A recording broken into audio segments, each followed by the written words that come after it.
Aujourd'hui, on va parler d'un truc que beaucoup de parieurs connaissent de nom, mais utilisent souvent n'importe comment, la martingale.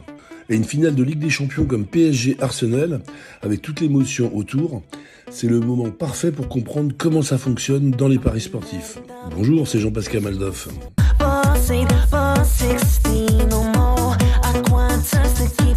PSG Arsenal, finale de Ligue des Champions. Grosse affiche, gros bruit, grosse discussion, et forcément beaucoup de parieurs vont vouloir être dans le match.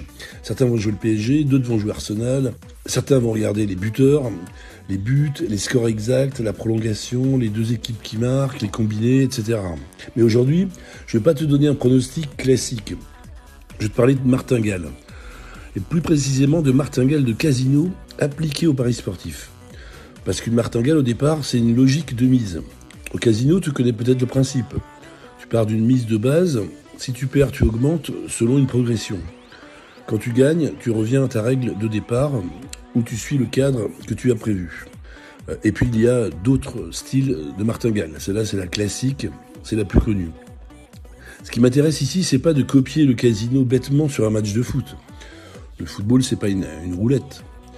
PSG Arsenal, ce n'est pas rouge ou noir. Il y a des équipes, des tactiques, des absents, des formes du moment, des cotes, des marchés, du contexte. Mais la martingale apporte une chose très importante. Elle t'oblige à réfléchir à ta mise avant de jouer. Et ça, beaucoup de parieurs ne le font jamais. Ils passent leur temps à chercher le bon pronostic, mais ils se demandent jamais vraiment combien je mise, pourquoi cette mise, quelle est ma progression, quel est mon point de départ, quel est mon objectif, quel type de cote je cherche, quel marché correspond à mon système. Et sur une finale comme PSG Arsenal, cette réflexion devient encore plus importante. Parce que ce match va être passionné.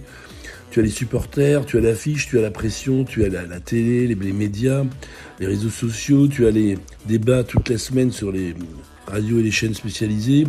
Et quand l'émotion monte, beaucoup de gens parient plus vite. Ils voient une cote, ils sentent le match, ils valident, et après seulement ils se demandent s'ils avaient vraiment un plan. Moi je préfère le faire dans l'ordre inverse. D'abord tu choisis ton scénario, ensuite tu choisis ton marché, ensuite tu regardes la cote, et ensuite tu construis la mise. Et seulement après, tu peux réfléchir à une martingale.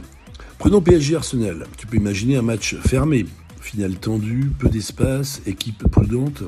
Dans ce cas, tu ne vas pas regarder les mêmes marchés. Tu peux imaginer aussi un match ouvert, comme l'année dernière contre l'Inter de Milan. Du rythme, des occasions, des espaces, des buts.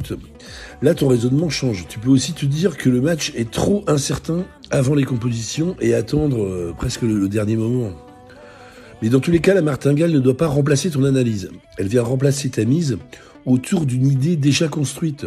C'est ça la différence. Le parieur au feeling, il dit je le sens, je le tente.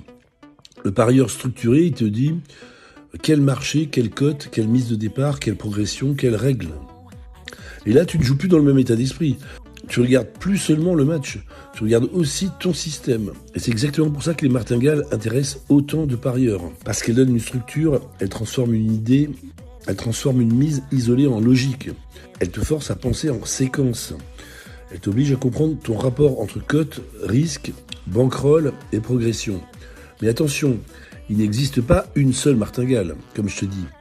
Beaucoup de gens croient que martingale veut simplement dire je perds, j'augmente, je perds, je double, je perds, je double. Pas du tout.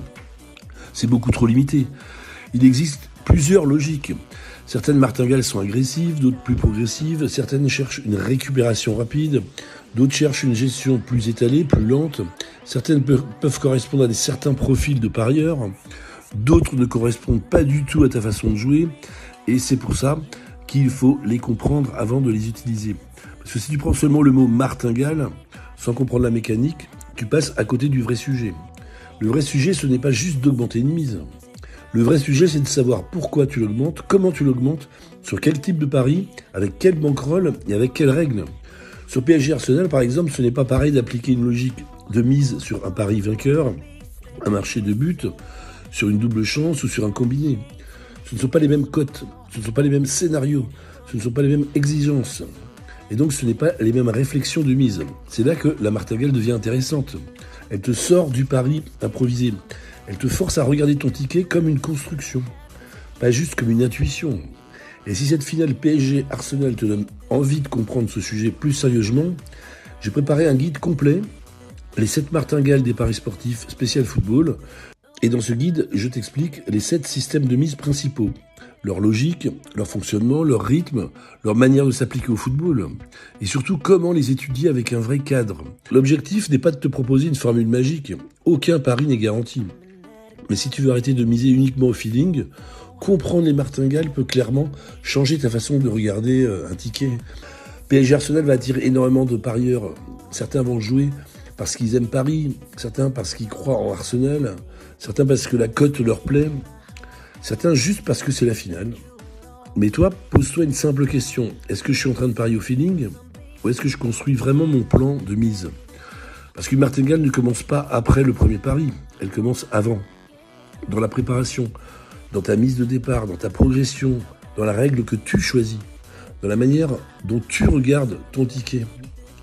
Le lien est juste en description. Tu accèdes à la page du guide et tu découvres comment fonctionnent les 7 martingales des paris sportifs spécial football. Je te remercie sincèrement d'avoir regardé cette vidéo jusqu'au bout. C'était Jean-Pascal Madoff.